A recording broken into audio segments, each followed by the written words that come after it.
時間なんて気にしない気分は最高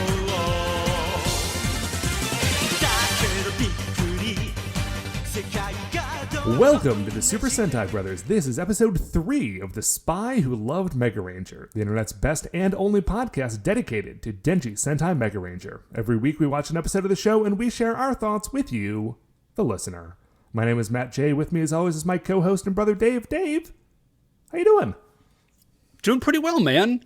Doing pretty well. Just want to do a quick apology to producer Mark because I was watching at my waveform and I realized that my knuckle cracks that I was doing while you were doing the intro were showing up. Oh, yeah? On the audio. So he'll have to, sorry for that, Mark. You'll have to edit those out or leave them in. I think it's maybe fine. I know it grosses some people out, but I'm not one of them.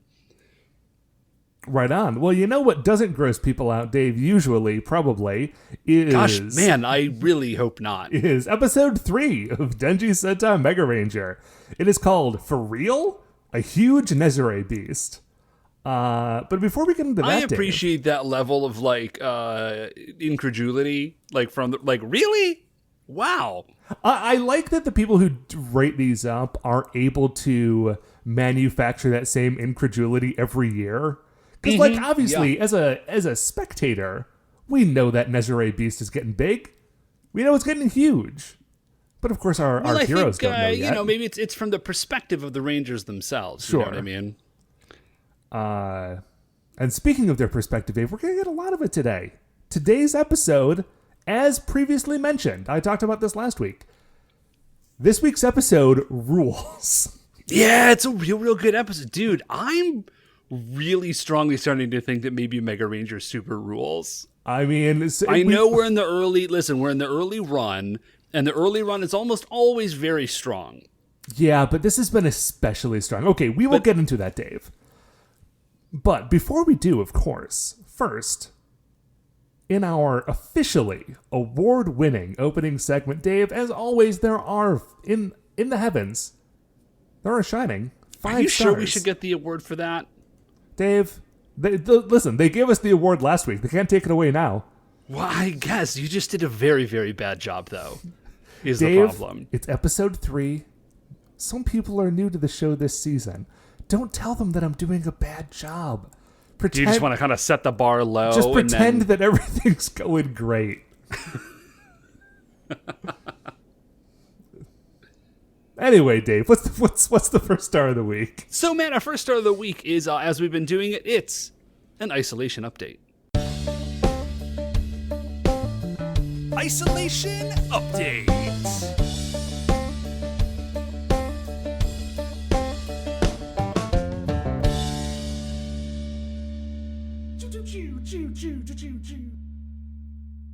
Okay, Dave, what is your isolation update? Well, here's my isolation update, Matt. I think I had mentioned that we had some symptoms. Thankfully, they were very mild.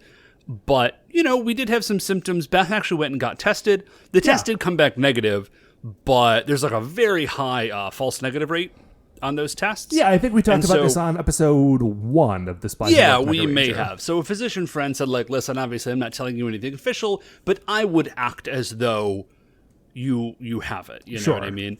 And so we have been on super duper isolation, out of respect and concern for everybody around us.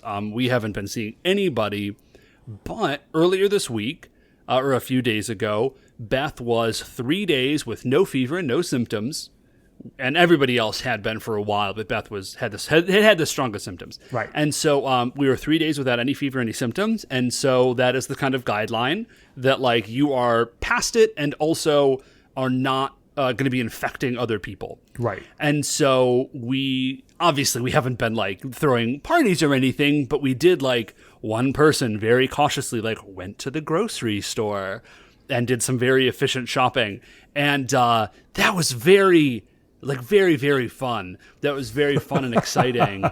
Even with a mask on and you're going and you're getting everything and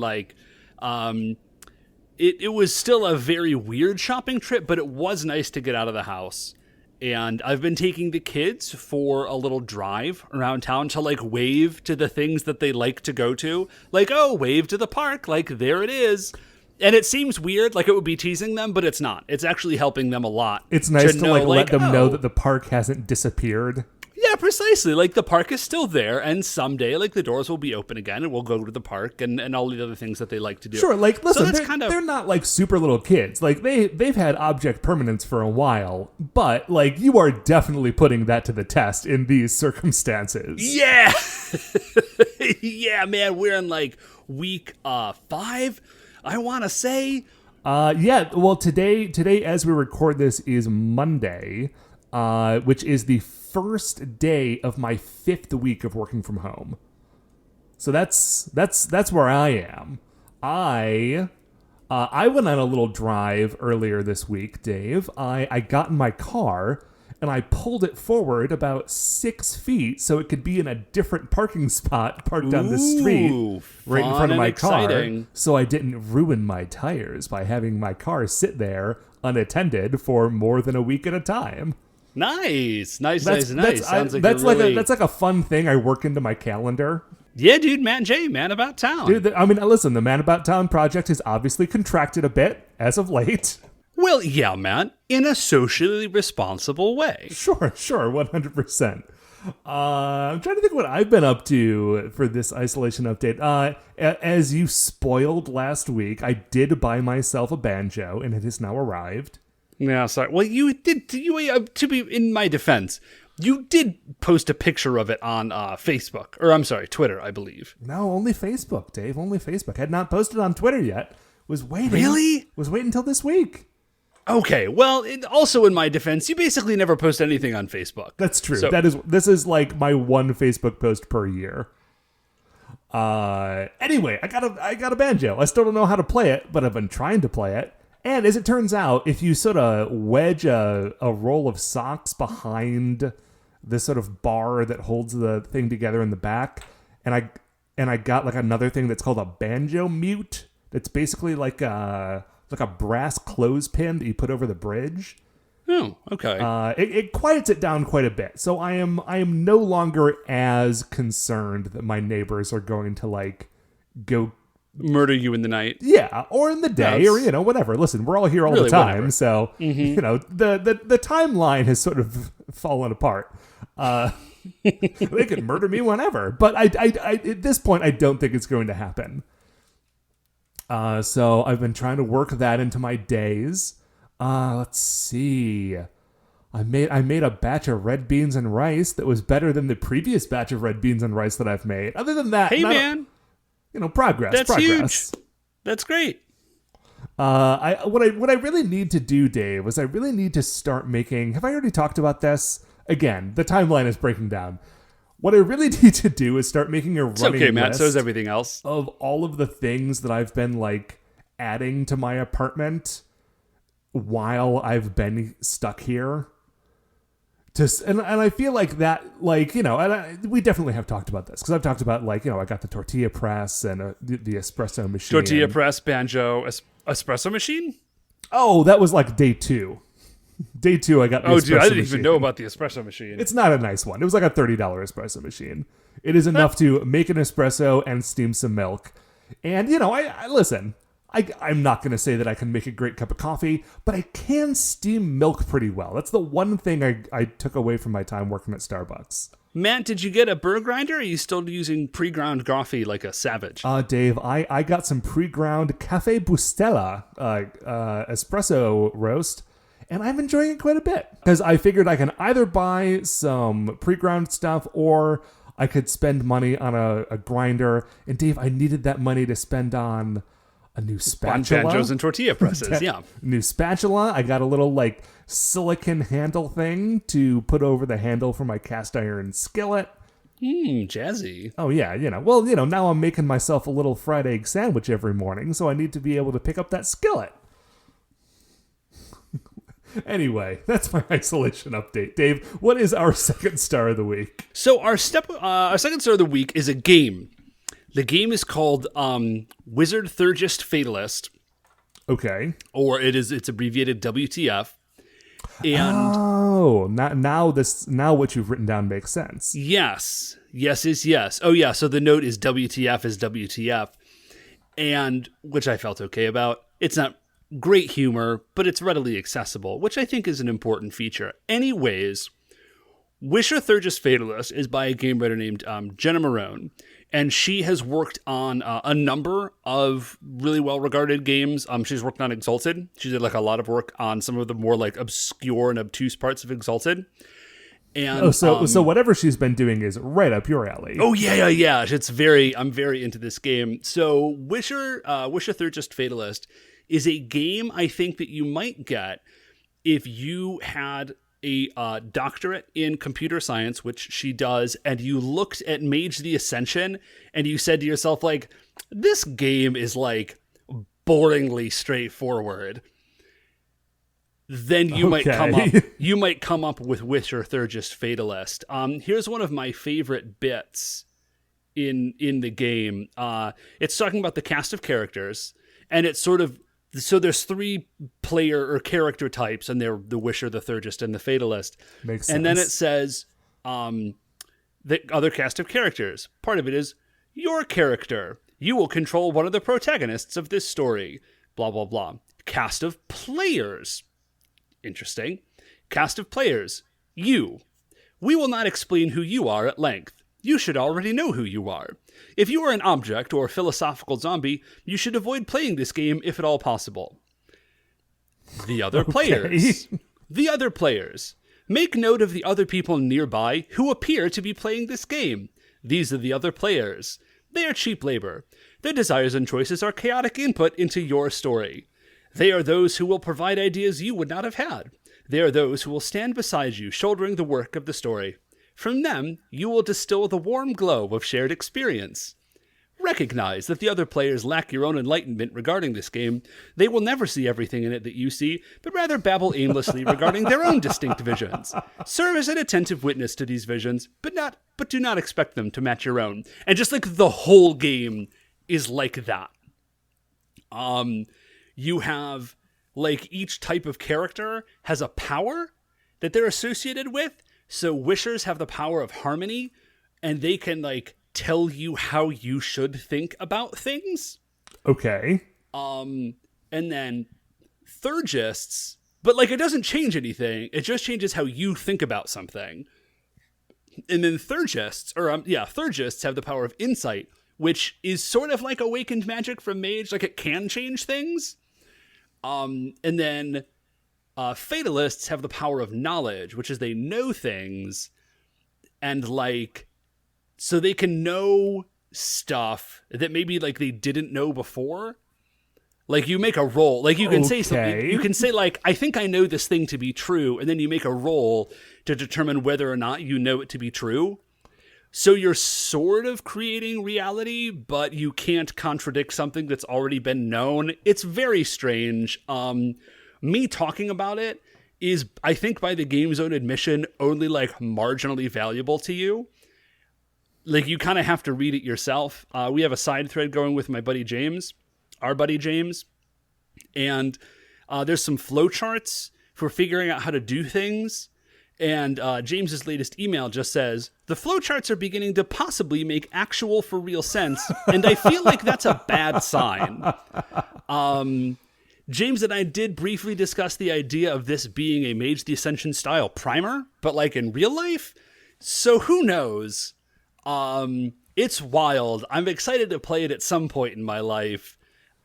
You can have it for free. Like, it's just, like, she's not making any money from publishing it. You could just... Man, I tell you, I feel as though the things that you are saying sound like the sort of, like, mad ramblings that I ought to be saying after 5 weeks of isolation. Yeah, no, I'm actually feeling very grounded. It's an interesting game. I'm working on, like, my own edited version of the text, because I think everybody has to make their own. Like, you sort of have to generate your own tools for understanding what this game, how it wants you to play. I don't really there's know. A whole other game that you should be working on. There is. I'm excited about that game. I don't know, man. Life is crazy. What is our third star of the week, Matt? Dave, our third star of the week is an experience that I had today. So recently, I've been having some troubles with recording this podcast. Not troubles in enjoying the show or enjoying talking to you, but troubles in like actually technically recording the podcast. Normally what I do is I record into a program called Audacity, and then I send that over to Mark, and Mark edits it down. But recently, there have been bits where Audacity has been like just eating small like nibbles out of my recording. So it'll just jump between like 2 seconds or 30 seconds. And so Mark has had to like the previous episode of this show, Mark had to edit together, and like he did really tremendous work to make that a usable episode that we didn't have to re-record. And so I've decided, you know what, there's a problem. The problem is coming from my computer. I need to fix it. And you can tell, Dave, that I got desperate to fix it because my first thought was, well, I haven't updated the operating system on my laptop in literally years. Every time I open it up to record this podcast, it says, hey, do you want to update the operating system? And I say, no, you keep those lies away from me. My computer is working just fine. System updates will not be denied for too long, Matt. Right. And so I was denying them for too long. And eventually I thought, you know, maybe this is it. Maybe this is the problem. Maybe I need to update my operating system and then update Audacity to work with the operating system so that everything is in sync. And so I updated the operating system and then was immediately confronted with the fact that Audacity has not been updated far enough to work with this new operating system. Oh, no! At all. Like, there is some sort of backdoor thing you can do to make it work. So I was trying to, like hack together, like, a workaround to make Audacity work. And then I was trying to... Now I'm recording on GarageBand, which seems to be working pretty well. I guess we will find out how well it works when this episode gets sent over to Mark and goes live. But at first when I was doing it, there was an issue where when I was talking into the mic, I was getting like an echo of myself back at me. So if there's two things that I think I've proven over the course of this podcast is that I can have a conversation with you. Mm-hmm. And I've also proven in at least one episode that I can have a full conversation with just myself. Yes. But having a conversation with you and while myself from a half a second ago is chiming in on everything that we're talking about was just undoable. So I had this moment of like sheer panic where I was texting you and Mark like, guys, I screwed up. I screwed up so bad. I updated the operating system, and now I just don't have a computer anymore. I can't record it. The podcast is over. But theoretically, I think it's doing okay. So listen, I'm stuck at home. There's not a lot going on. That was one of the big things that happened to me this week. Dave, what is our fourth star of the week? So our fourth star of the week, Matt, is I am playing. There was a new game. Square Enix had a gigantic sale, like 85% off, and so I picked up the most recent. It's like a year or two old, I think. Most recent Deus Ex game. There was a Deus Ex a year or two ago. Yeah, Deus Ex, Mankind Divided, and I know it sort of slipped by my radar. And Deus Ex is the latest in a kind of a venerable series of games, and they're always a ton of fun. And so I've been playing this one, and it is also a ton of fun. Here is the only. It's like it's very cyberpunky, it's got a very strong. Well, it's very cyberpunk. I already said the thing. So that's and you're still waiting for Cyberpunk to come out, so you got to do something to fill the void. Yes, I am. And this is, like I said, it's a kind of it's a pretty venerable series. It's like the fifth or sixth game, I think, in the series, and they're always fun. Here's my only problem, is that the protagonist of the game, which is you, Adam Jensen, he's so edgy. Like yeah. Like, the look of him is like it's like a very like black trench coat, and his hair is like slicked back and spiky. And he's got, he is like a Cyberman, not like a Doctor Who Cyberman, just like a man with cybernetics. And so here's the thing. This is a very cool thing. Like, he has sunglasses that are just like built into the corners of his eyes that can sort of like snap open and closed. And like, that is very neat. Now, when you say snap open and close, Dave, is this a Dwayne Wayne, A Different World situation? No. Like, this is like No, like if Weapon X had implanted Wolverine with sunglasses as well as claws, that would kind of be like what's going on. That would be very cool. What's going on here. And he just, and he talks like this all the time. It's Adam Jensen. And it's just like, man, like you are such like an a amazing, cybernetic, cool, hardcore name. yeah, Adam man. Jensen. It's the only thing he has going for him that's like not edgy. Like if his name was like, I don't know, Dirk Hard Muscle. I don't know. Anyways, the point or Knife, like Flint, sharp blade. Flinch, Dreadwind.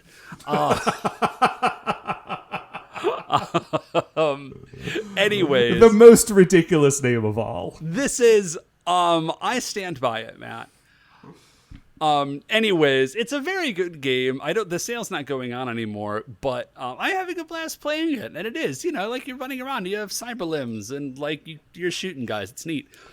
He's just like, you just kind of got to ignore it. Like he's too edgy. What, Matt, is our 5th star of the week? Dave, our 5th star of the week, and this will be a brief one because we've been talking for a while now, but it's another video game thing. Today, specifically today, as we record this, Monday, April 13th, I am in this weird limbo with video games because yesterday in Animal Crossing was Bunny Day, which corresponds with Easter. And like it's like the culmination of like this spring seasonal event where you need to like get a bunch of eggs and craft them into various things. It's very low key, but like that ended yesterday. Okay. Tomorrow, on Tuesday, April 14th, Fallout 76 finally has its big content update. Yes. I'm not playing the game anymore, but Wastelanders, where like they're adding like a whole new storyline and human NPCs are coming to the game. Like the whole game is radically changing tomorrow. I haven't played Fallout 76 in like 4 months or whatever, or however long it's been. It's been a while. So like right now I'm in this weird limbo between my Animal Crossing thing ending yesterday and my Fallout thing starting tomorrow. And I'm just sitting around like, what am I going to do with myself? Like, I've already finished all the Animal Crossing stuff and I can't start the new Fallout stuff. I'm just like wandering around my apartment like, what to do? What could I possibly do with my time? Anyway, it's good that I have a banjo to practice, I guess. That's it for the 5 stars, folks. We are going to take a break. We are going to watch episode 3, and we will be right back.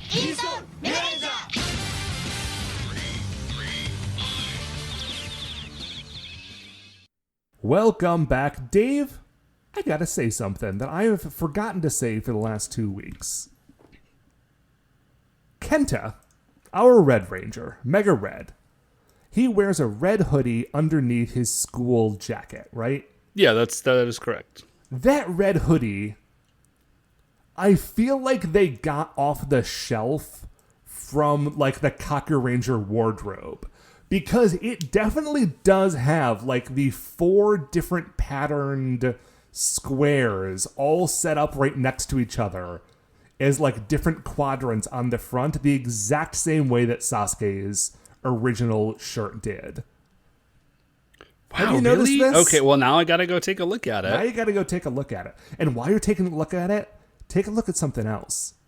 On all of their foreheads is like the Megaranger logo. It's like right underneath the black circle on their forehead that shows which piece of technology they're channeling. There's like this little gold emblem, like right above their eyes below that sigil that glows. And it's this like golden M in a rectangle. But Dave, here's what else that logo is, almost exactly. It's the Gmail logo. It's the M on the envelope for the Gmail logo. That's just what it is. And once you see it, you can never unsee it. Well, okay, now listen, I'm not able for whatever reason to look. I can't find any pictures of their helmets right now. And so I'm not going to look, and I'm going to do my best to forget that thing before next week. I mean, good luck, man, but it's 100% Gmail. They just got Gmail buttons on their forehead, between their, like, right above their eyes. All of them do. It's very upsetting. Let's start the show. Episode 3. Okay. Now that I've gotten all that stuff off my chest. So, it's a very, very good episode. Okay, well, we'll see you next week So for that's it. We're good. the greatest show on Earth. Matt, I have to say this out loud so it stops being in my brain. Hey, I just did the thing about Gmail. Go ahead. Yeah, no, there is a very good and very funny picture, and it is on the internet, and it is of a serval cat. Do you know what a serval cat is? It's like a big weird cat, right? Yeah, it's like a big weird long cat, okay? And like cats, they're very flexible.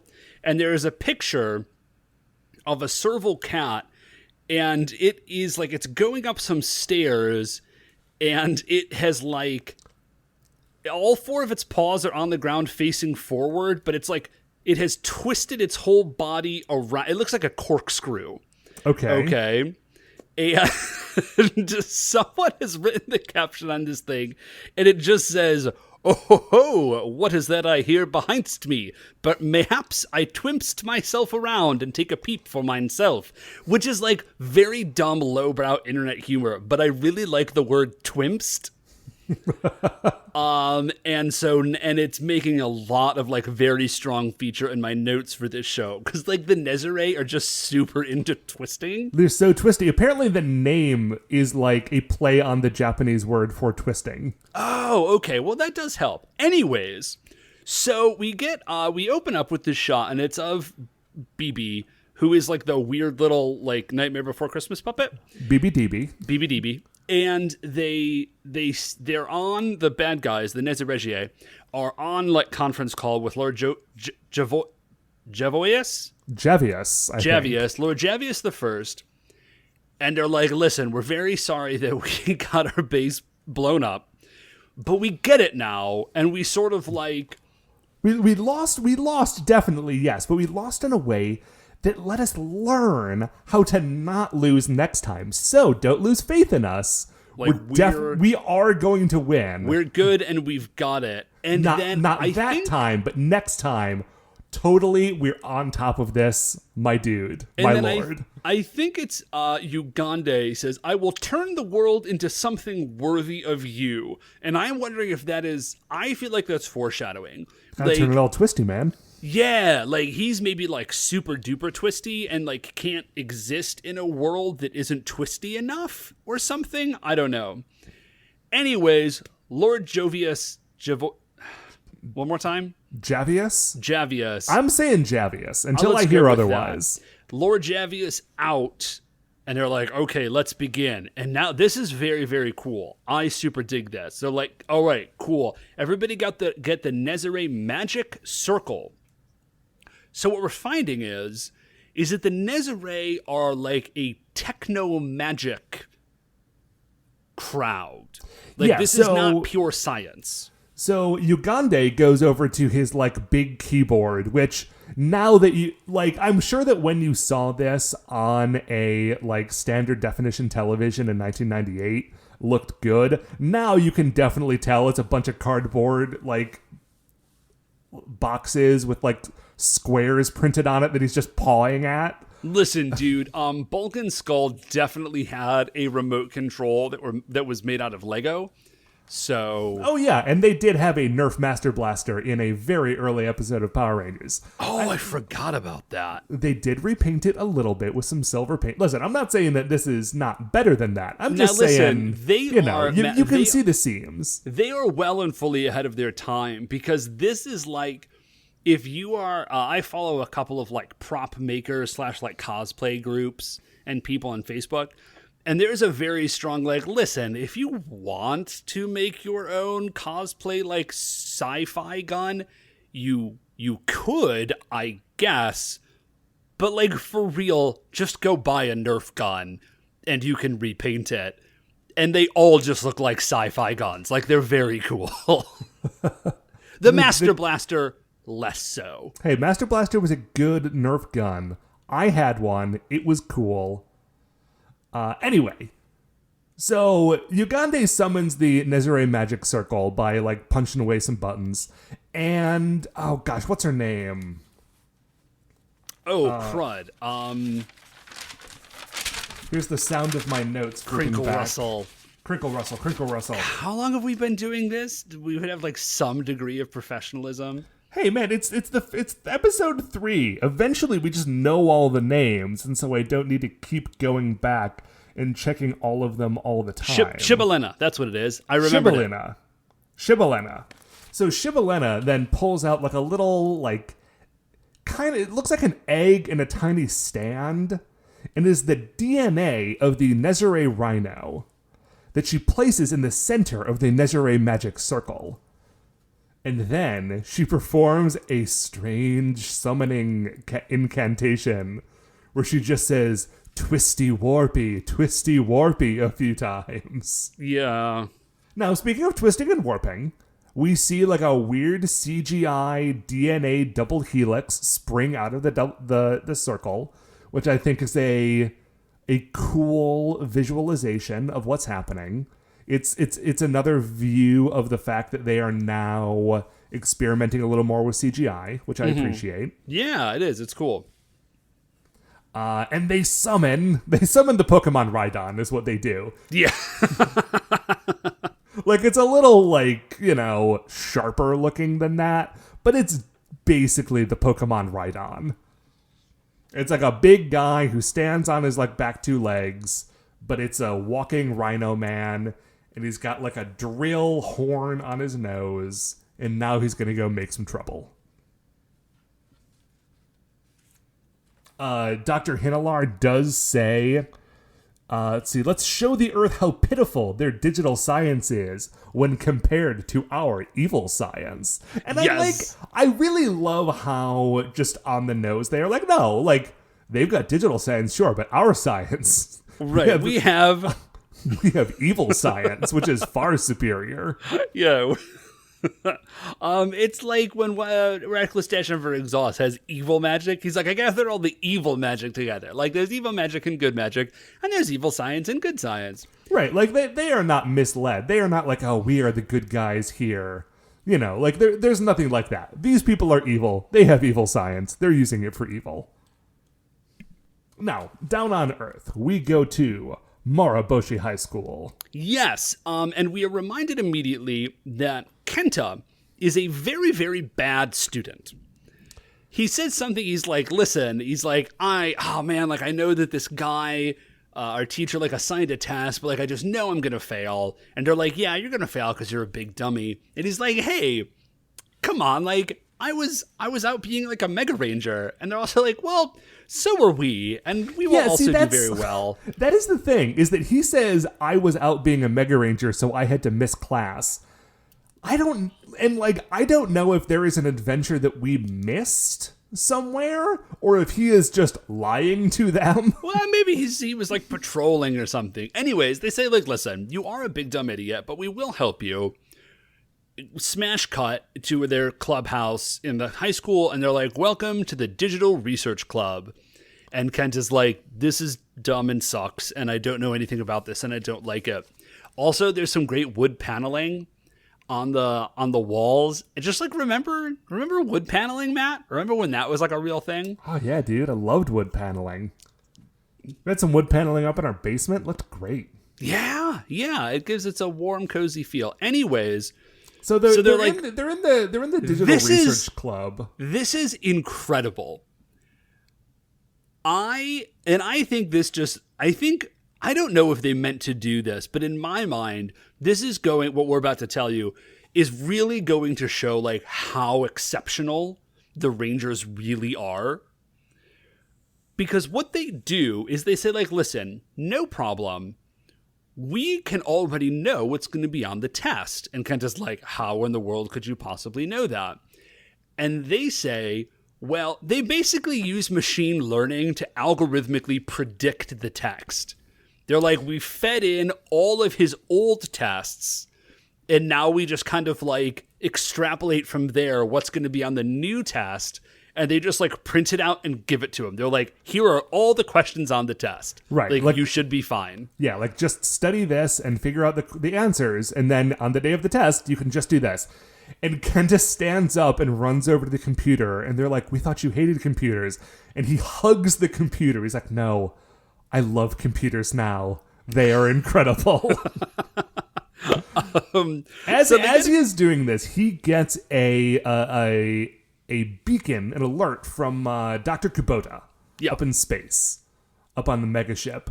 And Dr. Kubota says like, hey, how y'all doing down there? Remember, it's me. I'm in the episode now. Yeah.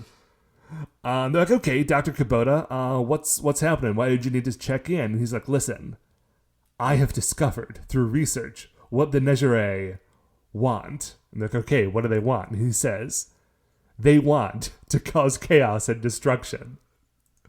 Yeah. And Kenta like looks down at his communicator watch, his digitizer, and is like, for the life of me, Matt, I cannot tell if he's being sarcastic or genuine here. I feel like he's got to be sarcastic because he looks down at his digitizer. He's like, will that take you a whole day to figure out?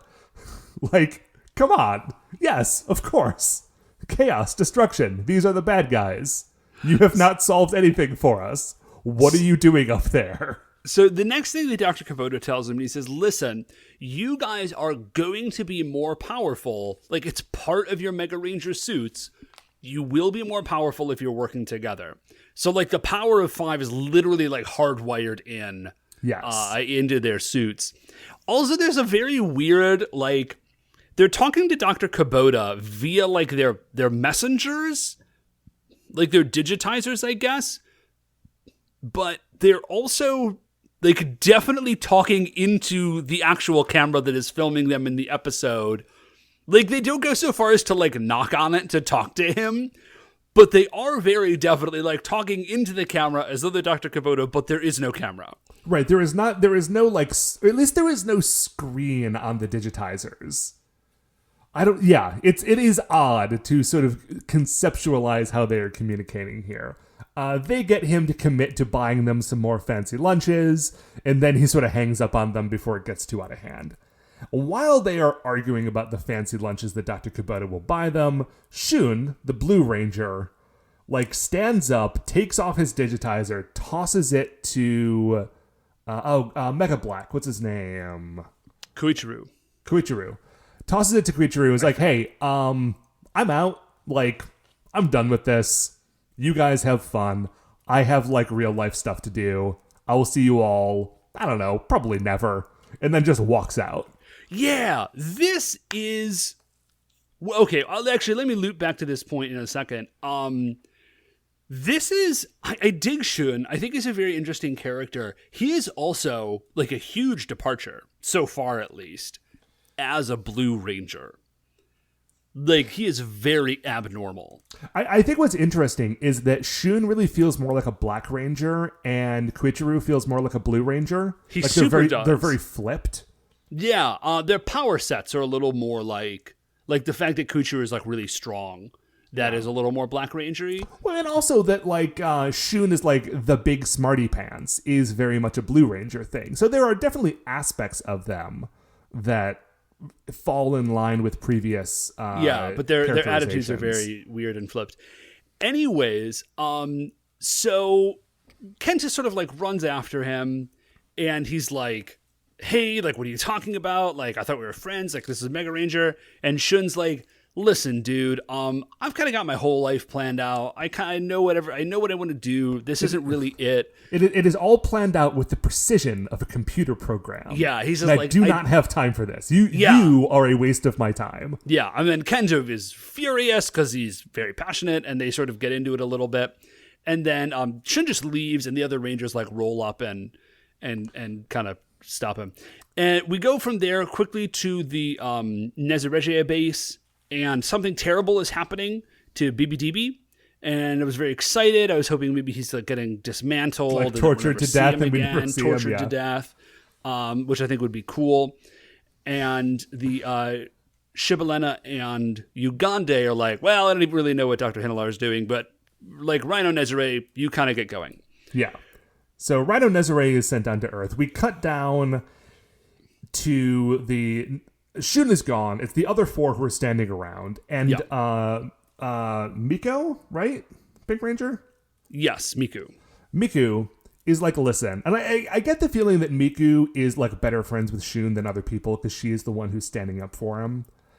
And she's like, listen, I don't know what he said, but here's what he probably meant.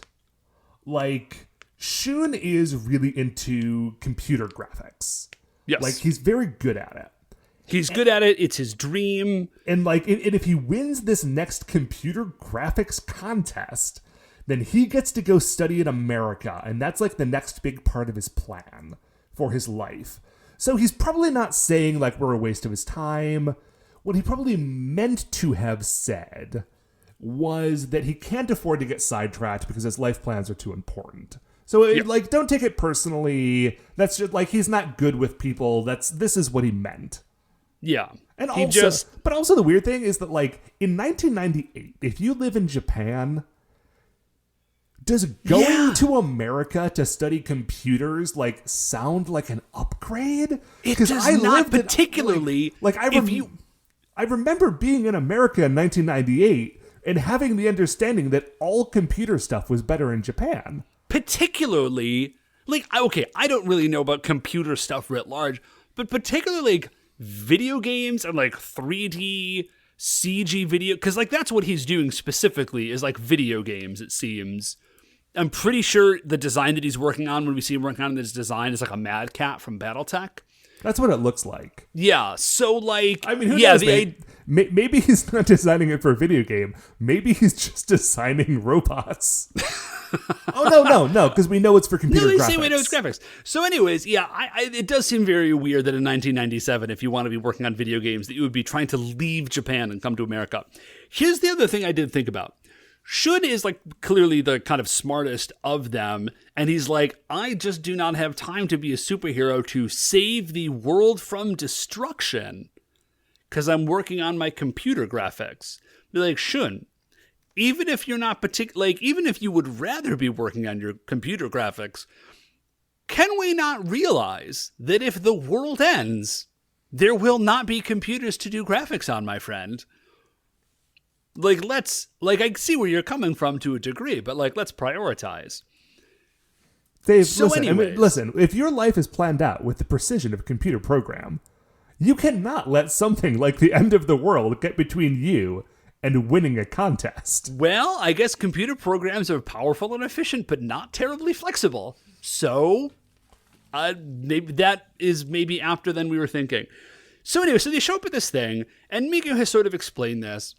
And Kenta's like, oh, he has a dream. Like, this is the language that I like, I don't understand precision or math, but dreams and, like, a heart for something. This makes sense to me, Kenta the Red Ranger. Yes. He's like, people should have friends, but they should also have dreams. So, okay. Like, I have a soft spot for this. I can make this work. So, as they are talking about this, there is it's not an earthquake. It is Rhino Nezire coming down to attack. And he like Rhino Nezire busts through the wall with a couple of the Dave, what are their names again? The putties.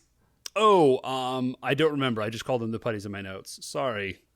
I also had them written down as putties because I remembered in the previous episodes you reminded me what they were called. I think it's like a kure or a dore, something like that. Well, I'll look them up again before next episode. But the mooks, the minions, the goopers. Yeah. He comes in with some of those, and the building is starting to shake, and Kenta is like, oh no. Like... I've got to go save Shun. I've got to go protect his dreams. His dreams are in that building with the computer graphics. Yeah. Like, I can't let him die and let his dreams die with him. I need to go save him. So the other three all transform and just have like a regular sort of nothing fight down here. I will say, Matt, they do a very cool henshin. They do like a flip, and then mid-flip they henshin.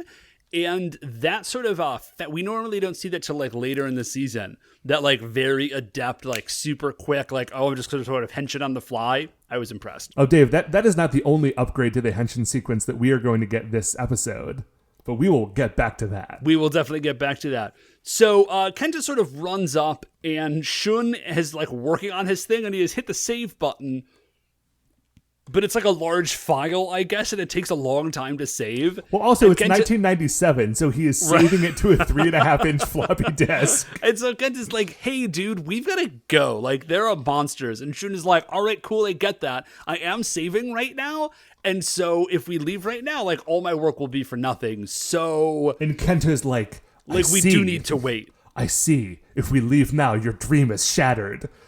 And he just Shun does not say anything about that, but in my mind, he's like, sure, moron. Like, whatever helps you get there. But do know that I'm not leaving this computer until it's saved. And so Kenta...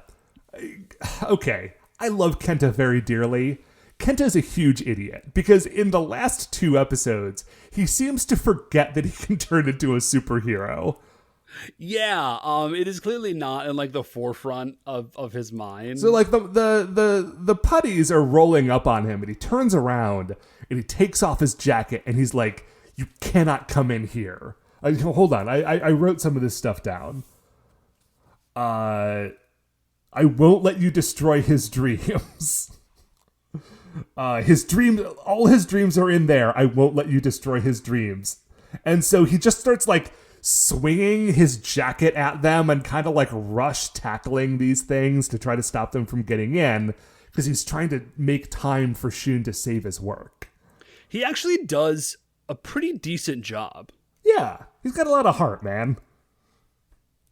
I feel like he is starting off with the sort of like fighting heart that we saw the Car Rangers have in the last episode.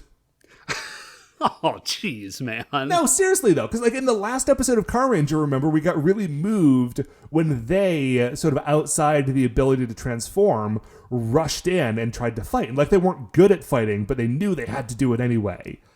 It's like Kenta is doing that now, except instead of not being able to transform, he's not able to remember that he can transform. Which, you know, again, kind of an idiot. But yeah, right. Like he's operating like 90% on heart. So we go back to the fight. Miku, Mega Pink, drops some like very pro wrestler moves. I don't know if you noticed that, Matt. That's really all we see. And then we pick back up. Shun finishes up his save. Kenta has actually defeated the putties, but now Rhino Nezire is there, and he tries to fight him. That does not go well at all. Yeah.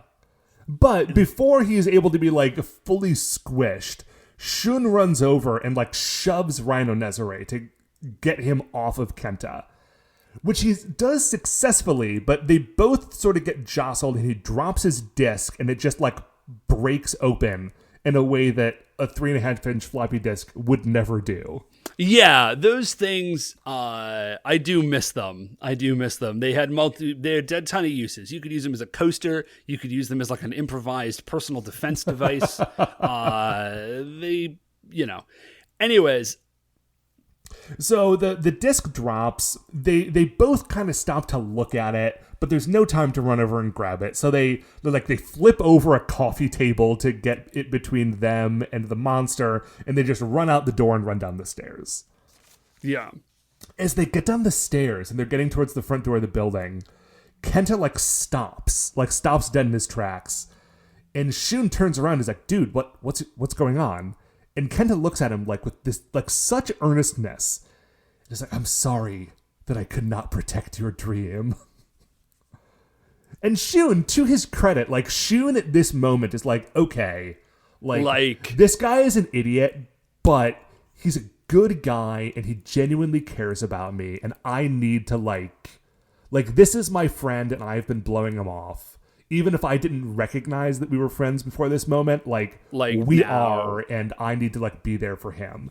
And he's like, "Listen, I can always dream something new, but you can never get your friends back when you lose them." Love it. And that's excellent. And you have taught me that sometimes extraneous that sometimes in life, extraneous elements, unlike in programming, are needed. Love it. So that is good. a callback to a specific line that he had. We didn't mention the line before, but he does say that. Yeah, so Anyways. this show is really delivering on the promise of giving me those like high school themed anime vibes in a way that like I did not necessarily anticipate it following through on, but it's totally doing. Very good. Anyway, so they get down to the front door and they run outside. So, we get there, and then Shun also relevantly is like, all right, man, like, give me back my digitizer. So he's back in. They digitize. Dave, I do love this. Yeah. Dave, they got a new henshin sequence. Oh, they did. That's right. Go ahead. In the new henshin sequence, there are some words that flash past them. Words written in English. Dave, would you like to hear what those lines are? Well, I didn't write them down, so please. Oh, I did. Now, these are all separate lines. None of them are connected. Unless they're all connected, and it's a poem that I don't understand. Also, the last line of it was difficult to read, so I haven't written it down. Anyway, here we go. Tighten up, reality gangster. Stigma through idiot hearing. Keep frustration clear. Patience open ahead. Getting away with it lead. Some distant memory drove. Get the message.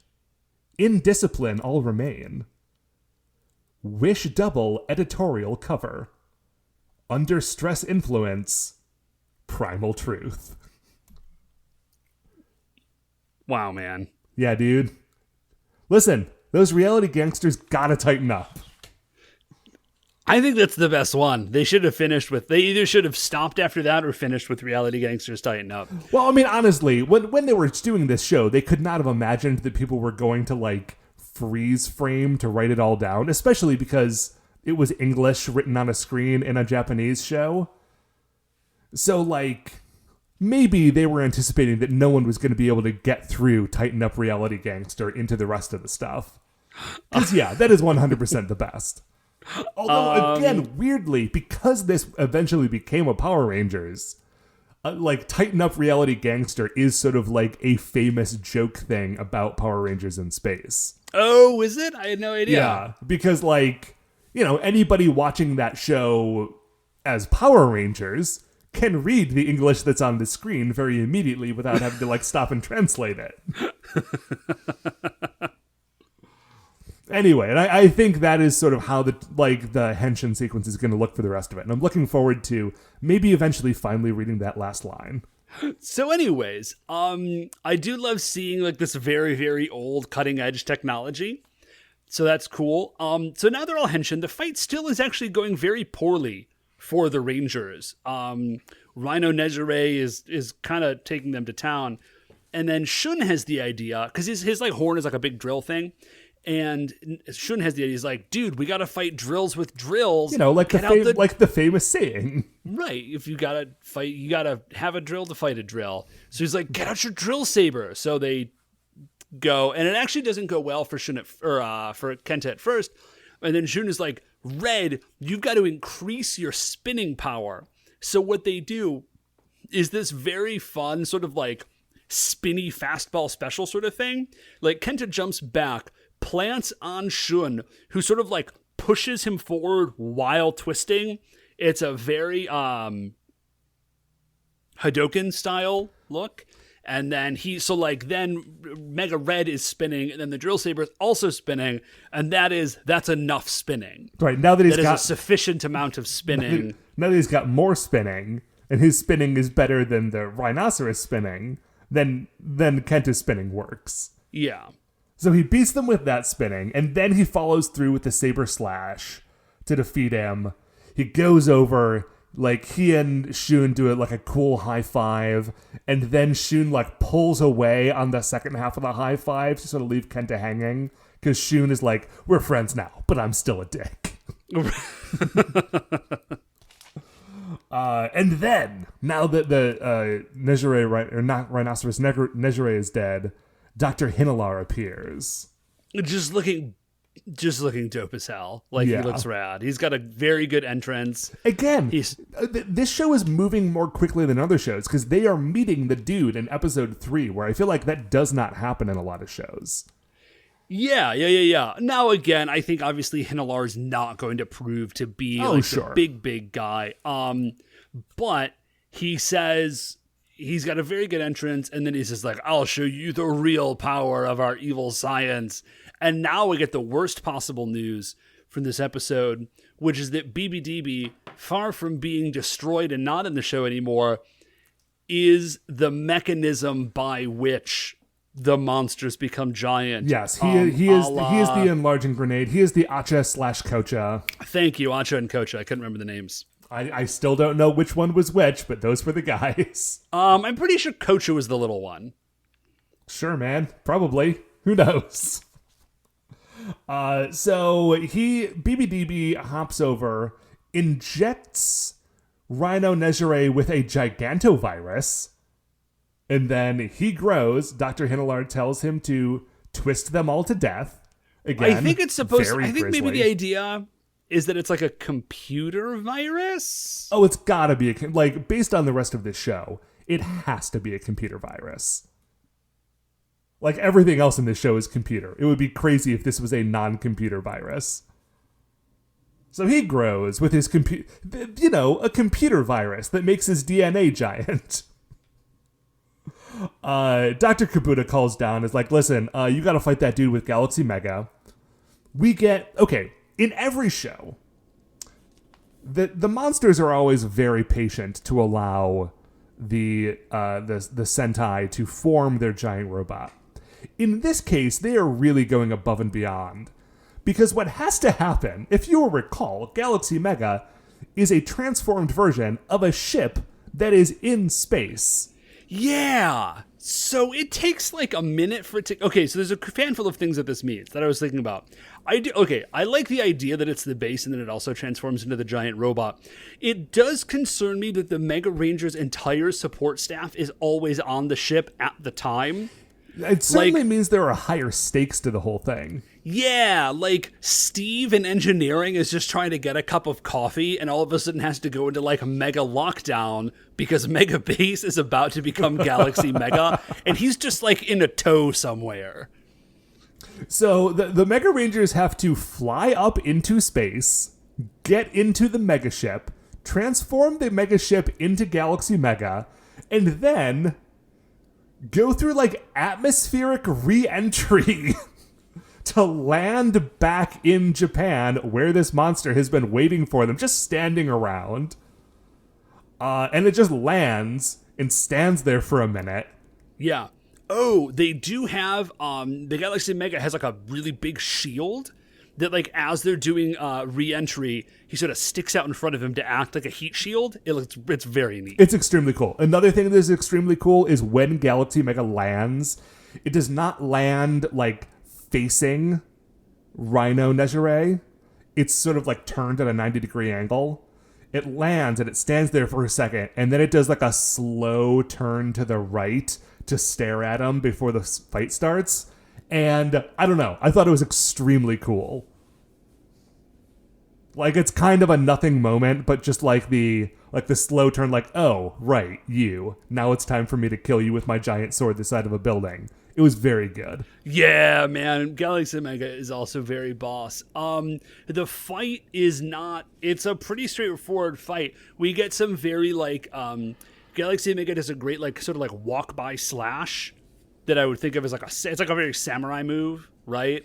Mm-hmm. Sort of like a sidestep and a slash, and then he sort of turns around and does the same thing. So that's great. And then they just do, like, their big sword move, and then that's pretty much it. So the big sword move is called Mega Flying Cutter. Yeah. Just, in case anyone's taking notes. Not the best name. Definitely not the best name. So they go back to school, and Shun is number 1 again. He's got the best score on the test. Sorry, we're back to the test now. Shun has got the number 1 score on the test. He's great. Miku is like number 45 or something. And then Kenta, huge surprise, is last.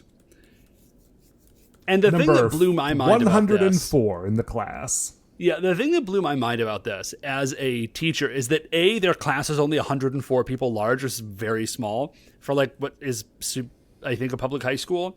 And then also that they just publish everybody's scores. There's just like a big poster, and it's just like, here's what everyone got. It seems very cruel. Although I think that I feel like I have seen that in other like high school anime things. Like, I think that is just sort of like how schools in Japan rolled in the 90s. Man, maybe. Anyway, I wonder if they're still doing it. I don't know. I haven't been to school in Japan ever. Anyway, so they're doing that, and they roll outside, and Kenta is just sort of like hanging out by himself, like chilling by the door, and they're like, dude, Kenta, we gave you the entire test. How did you fail that badly? And Kenta, because he's a dope, is like, oh, well, you only gave me the questions. I still didn't know any of the answers. Like, that was only, like, partially useful. And then Shun just looks at him and was like, you know what? Forget all of the character growth that has happened this episode. You and I are not friends. I could never be friends with someone as stupid as you. I am done again. And it's just like this end of episode squabbling that ends with Miku just punching them both out at the same time. Yeah, I think she is also surprised by the fact that she is able to do that. I don't know, maybe she's got super strength from Could be being a Mega Ranger? I don't know. She's, like I said, she's got some very pro wrestler moves. Okay, so that's it for the episode, Dave, but it's not it for our episode, because first we need to figure out where this monster goes in the Creature Royale. So, yes. Again, he's an opener monster. He's probably not going to be high. He's got a very cool look. I will give him that. Okay, so like here's where I want to start, Dave. And this is actually sort of our starting spot from last week, too. But it's just because it's such a clear correlation. Baradrill was like an early monster that had a drill face. He did definitely have a drill face. This is an early monster that has a drill face. Is he better or worse than Baradrill? I think he is better than Baradrill. Okay. Largely on the strength of looking cooler. That's pretty much what Rhino Nezire has. Like, he fights, he doesn't do super well. He goes out like a chump once he's in giant form. So okay, well, now that I'm looking at it, Dave, I realize that so you think he's better than Baradrill? I think he's better than Baradrill, yeah. Okay. Do you think he's better than Jet Fighter Dimension? Ooh. You know what? Yeah, I think I'm going to say he's better than Jet Fighter Dimension. Okay, now above Jet Fighter Dimension, there is a monster who must have been a Car Ranger monster because it starts with a 2-letter prefix, Opa. And Yeah. Dave, in the parenthetical description after the name, you have written the words Naked Laser. Can you tell me who this person is and why they are the Naked Laser? So Upa is a Japanese bath octopus monster. And he has like a robe on, and then he takes his robe off, and he sort of like blasts you with. He's got a laser gun, so he's naked and he has a laser, is what's going on there. Right. Okay, that makes sense. Okay. That's certainly more upsetting than our boy this week. Yeah. But probably also more notable. Yeah, definitely more notable. I mean, I had to look him up, but that's only because his name is weird, right? Like, he's definitely not as cool as Noparabaro. No, who the is Immortal Immortal Frankenstein from Kaku Ranger. So I would say he's maybe between Jet Fighter Dimension and Opa. Yeah, I think that's fair. That's probably fair, sure. Again, these are going pretty low on the list, but it's early days. Early monsters seldom go high on the list, except for Die Ranger, weirdly. But Die Ranger had great monsters kind of the whole way through. I wonder why that was. Maybe I should come up with a theory about that. I don't know. Gotta think about it. Well, I feel like in Die Ranger, the monster was almost always a character. Like, it was almost never just monster. You know what I mean? Yeah, that is... Yeah, that's true. I think that sort of set us up. I think that's actually probably why a lot of the Die Ranger monsters are very, very high on this list. Yeah. Okay, so then that is going to do it for another episode of The Spy Who Loved Megaranger. Before we finish up here, I would like to remind you all that you can email the show at supersentaibrothers@gmail.com. If you want to get any updates on future episodes or check out the things that we're talking about on Twitter, we are at Super Sentai Bros. If you like the show, please remember that shining in the iTunes review section, there are 5 stars. Rate, review, subscribe on there, or better yet, just tell a friend that this is a show that they might like to listen to. That would be swell of you. The Super Sentai Brothers are a production of Retrograde Orbit Radio. To find any of the other great Retrograde Orbit Radio shows, you can do that at retrogradeorbitradio.com. Once again, we are the Super Sentai Brothers. I'm Matt. I'm Dave. And we'll see you next week for the greatest show on Earth.